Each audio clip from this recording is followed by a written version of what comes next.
Hi, friends. How are you? Welcome to this week's edition of Ask Me Anything. I am here chatting it up every week the way that I do on Facebook and YouTube, answering your questions. And let's just be real, the question that everybody is talking about is what the heck is going on with COVID-19, aka coronavirus. And I am going to be the first person to say that it is a really weird time to have a business.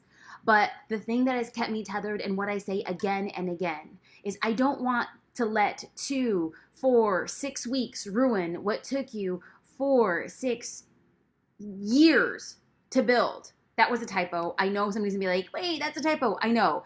All I'm saying, I just realized now, is I don't want you to let 2, 4, or 6 weeks ruin what took you 2, 4, 6 years to build.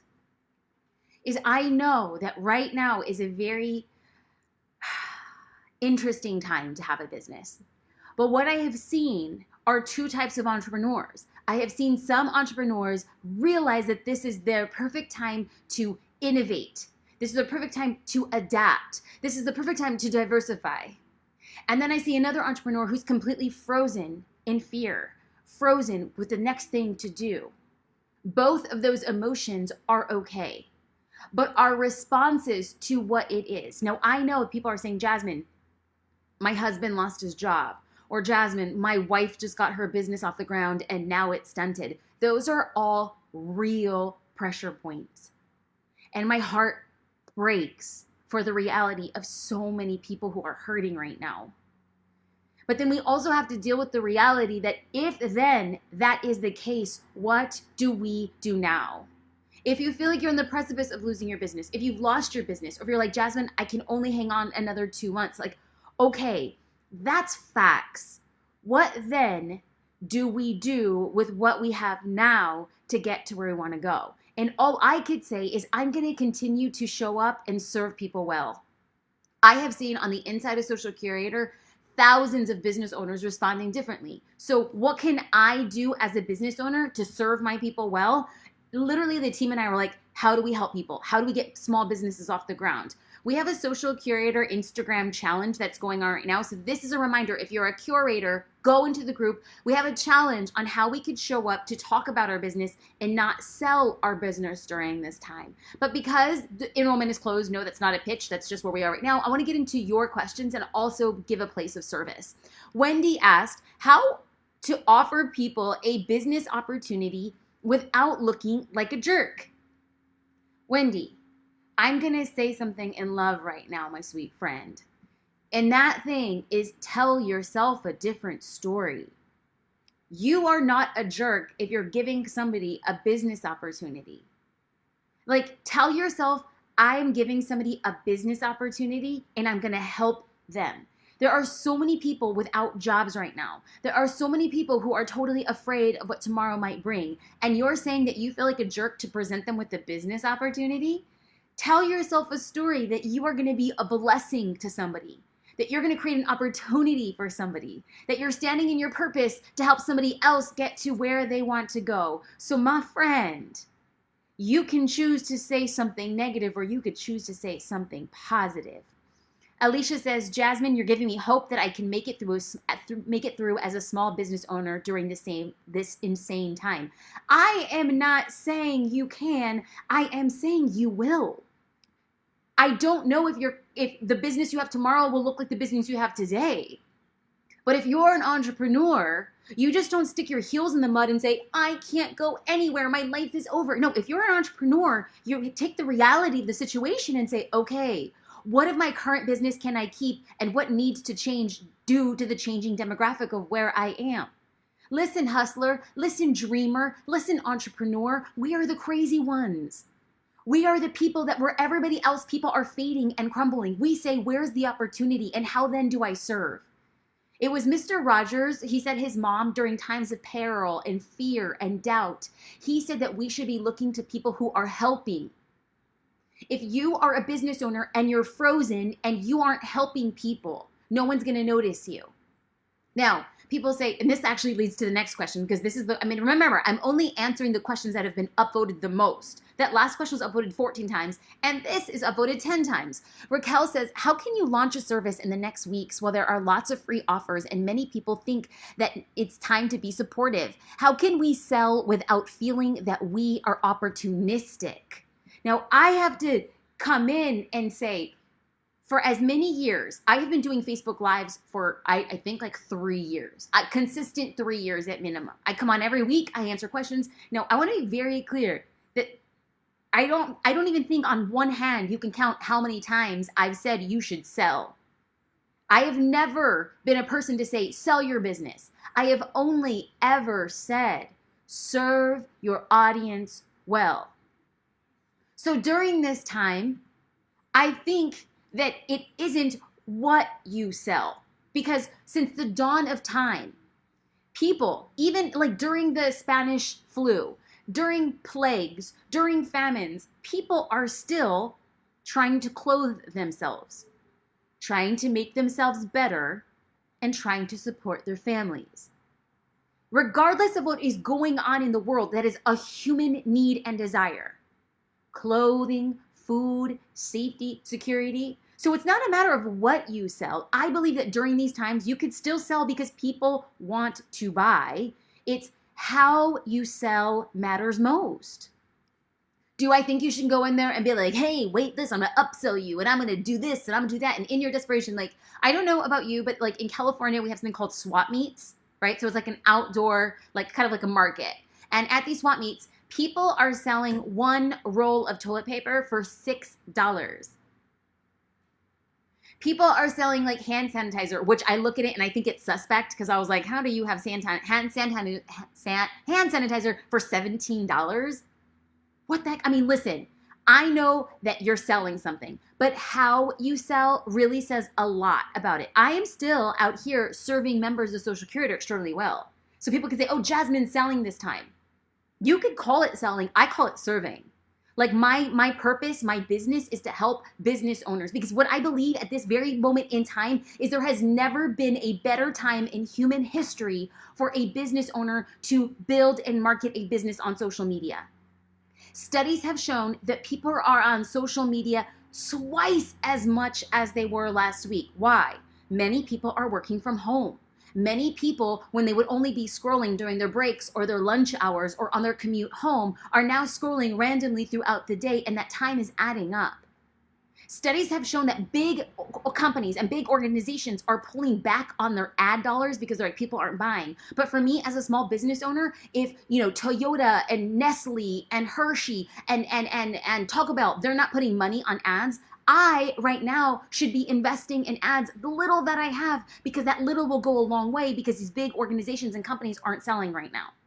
What if all I am doing is offering free resources for entrepreneurs right now to help their business? And that's what I'm doing.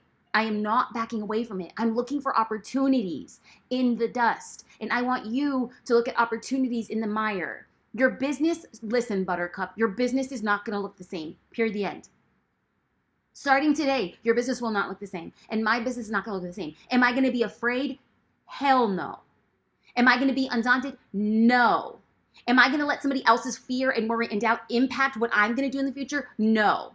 Do I know what the future has? I don't. Does it feel uncertain? I do. Will that stop me from pursuing what I want to do? No, it won't. And I hope it doesn't for you either. Jennifer asked, this was upvoted 9 times, what's your thoughts on small businesses moving forward and recovering with the current epidemic?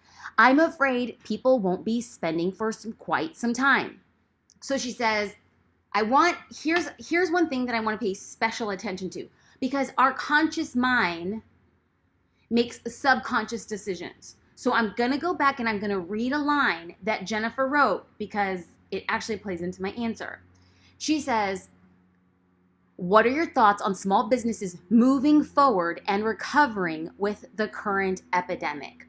Moving forward. What are your thoughts about businesses moving forward during this time? Listen, boo-boo. If you don't move forward, you won't recover. Like, people are so afraid right now to do anything because they're like, oh, what if I don't recover? Wait. The only way we recover as individuals, as members of families, as entrepreneurs, as Americans, as humans, is if we move forward. If we stay in a state of stasis, if we stay static, or if we become so scared that we start pulling money out, we start moving backwards, we're done. So how do we recover? We move forward. Now, I want to make sure that we're connected because I do these questions here for people. And so please, I show up for you. Ask your questions. Anisha Collins says, you're not selling, you're serving. Yes. Charnel Price said, how do you offer a class when you don't have testimonials? When I first started my business, when I first started my photography business, I didn't have testimonials. When I first started creating online resources, I didn't have testimonials. When I first started creating online courses, I didn't have testimonials. And when I first created Social Curator, I didn't have testimonials. You will not get testimonials until your business, until your project, until your course, until your offering is out in the world. Don't let the fact that you don't have testimonials prevent you from showing up. And if you say, but Jasmine, no one's bought it yet. Well, what I did is I would give my courses, or I would give a photo shoot, or I would give a free ebook, either at a discounted price or for free to somebody. And I said, I'd love to give this for you. Do you think you can give me feedback after? And the feedback that they would give me would then become a testimonial. So sometimes you have to give it away for free or at a discounted rate to get a testimonial. And I think that that's totally good. Kristen Yeager said, what do you do when they say they can't afford it because they are not getting paid? Kristen, and anybody else who is listening, your business, your product, your service, it will always, your business will always be too expensive for somebody. Your products and service will always be too expensive for somebody. But your objective is to do what we call price anchoring. So, Kristen, I don't know what you sell, but when I was building up my photography business, people would say, oh, Jasmine, we can't afford you. And the way that I would respond would be to create juxtaposition, to create what are your alternatives? Like maybe your Uncle Joe who can photograph your wedding will charge you just like $200, but these are the most precious memories of your life. Can you really depend on that person to deliver? Like, what is the cost of not having wedding photos? What is the cost of hiring other photographers who cost a lot more? Oftentimes people say, well, I can't afford you because they don't know what other people cost and they don't know what other people charge. I believe that if you have had 1, 2, or 3 people pay your prices, then you're good. You have proof of concept. If you haven't had a single person pay you your prices, but they ask you and they don't respond, and they ask you and they don't respond, they ask you and they don't respond, that's the market telling you you're too expensive. If you don't have people paying you what you want, that is the market indicating you're above market. But if you have had people in the past pay you and this person says you're too expensive, well then it's just that person and you wish them well. Tess Crawley, yes, this is the point. Where's the opportunity and how do we serve our communities? Offering a service is by definition serving our community. Yes, personally, if you can offer me a service right now that makes my life easier, I'm in. Tess, that is exactly what I'm saying. Is that right now, I have not stopped buying. I am just being a little bit more cautious about making sure that what I am buying is servicing a direct need. And whatever it is you are selling, you have the capacity to set up a very specific, to service a very specific need. Don't back away from that. Cho asked, I don't know if anyone already asked, but what do you do about people that ask you to lower your rate at a time like this? Guess what? You can't choose wrong. Some people will lower their price because they have to, because they want to, because they think it makes sense during these times, and other people won't. There is not a right or wrong. If you are struggling to pay your bills, if you're struggling to put food on your table, and somebody says, will you give me a discount? I am not going to judge you if you give somebody a discount. You do you.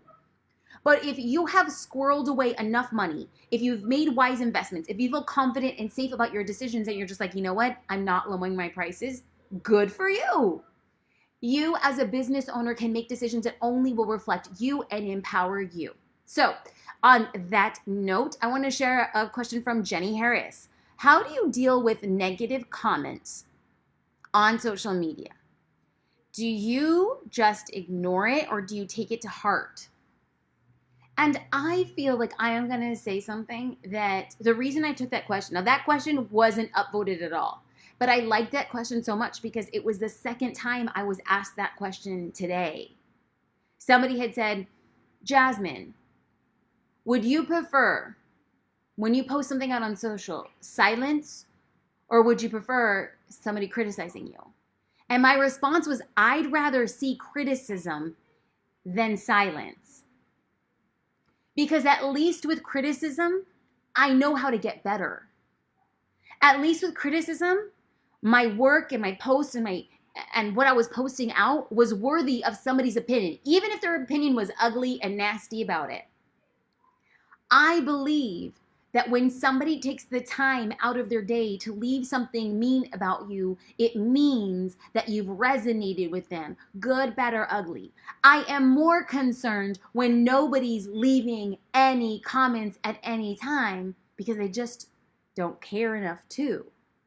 So I believe that this is an opportunity for you to use anything that's positive, anything that says something disparaging, anybody that comes down upon you. My advice to you, sweet and amazing friend, is to use the criticism to get better, not get bitter. Is to use negative things that people are saying to make you sharper, wiser, and serve your audience more.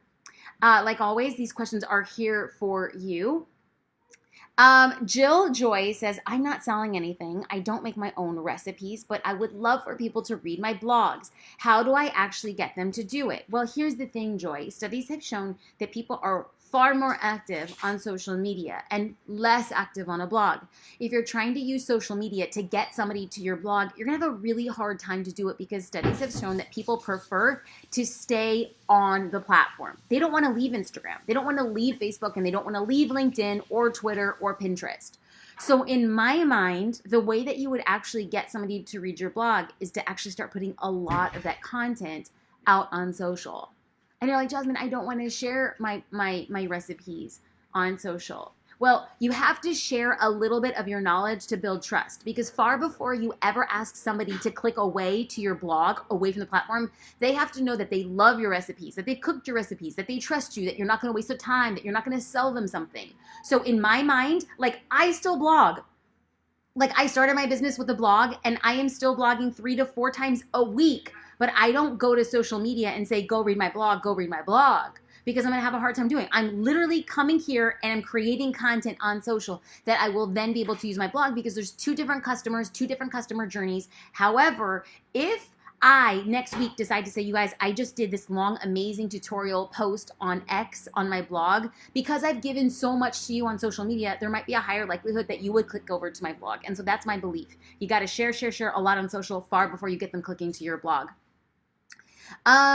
Jen Lynn asked, I am showing up daily for teachers with what I have to offer them as needed, and each day is different within these circumstances. The Social Curator Challenge has been so beneficial. I'm finding teachers just needing empowering encouragement and hearing them out. I don't have much financially, but I want to write notes to the teachers. Should I throw in a gift? What are your insights? Jen Lynn, I love your heart. I'm going to be going in and doing group coaching on the inside of Social Curator specific to this challenge right after this call, so be sure to pop in over to the group.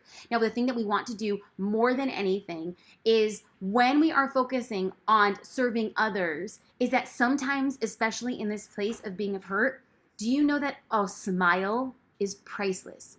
Do you know that, like, I've been getting text messages from old friends just saying, hey, Jasmine, I'm checking in to see how you're doing with the baby. I haven't talked to them in years. And I saw that and I was so moved. It meant so much to be seen by somebody. And we all have the power to speak that into somebody's life. Do you need to throw in a gift? Not if you don't have a lot of money. You could send them a postcard. That would be effective. Or you could just send them a DM. You could just send them an email. You can just tweet at them. You can give them a shout out on Instagram stories. You can leave a review. You can leave a testimonial. You can barter services. I am not saying that you need to spend money to make somebody's day. Be thoughtful, be kind. That is the stuff that transforms where we are living and what we are doing. Zach Spuckler, I love you, kid. You're amazing. You're not a kid, you're a man and you're brilliant. But he says, I love these sessions, J-Star. I'd love to know your thoughts. What about a service-based business building a following? Is it as important when you're strongly referral-based? And or how do you brand you when you're branding a service? I feel a rebrand coming on. I love this question, and I have never felt more passionate about building on a personal brand, specifically if your business is built off referrals. Like, if your business is built off referrals, then your brand, if it's just you or if it's with your team, is the most powerful thing you own. Because I know that Zach is a digital agency, right? He runs ads and does social for other companies. Like, there's a lot of people that does what he does. And during these difficult times, like if I was one of his clients and my friend was in a pickle, I'm not going to be like, hey, you need to go and find a digital agency. I would say, I like the person I'm working with and I really trust him. Like, there has never been a greater time in social history to be building out a brand around trust. And how do people build trust? Human to human. You don't need a personal brand. It could be your team. That's fine. But we need to personalize a very professional experience with that. And Zach, there's nobody better to do that than you. All right, you friends, I am popping off here. I'm going to be doing a group coaching for the Social Curator Instagram challenge. I will see you all there. It's not too late to join the challenge for curators. This is not open to the public right now. We are in closed enrollment for Social Curator. But if you want to join the wait list, you can do that at socialcurator.com/join. Now, every week I send tips, tricks, and helpful advice via my newsletter. If you would like to connect with me every single week, I send helpful tips and videos, and I just have fun. The newsletters don't pitch you. They don't sell you. They just make your life a little better. At least that's the goal. Much love, friends. I hope you guys have a great and fantastic day. See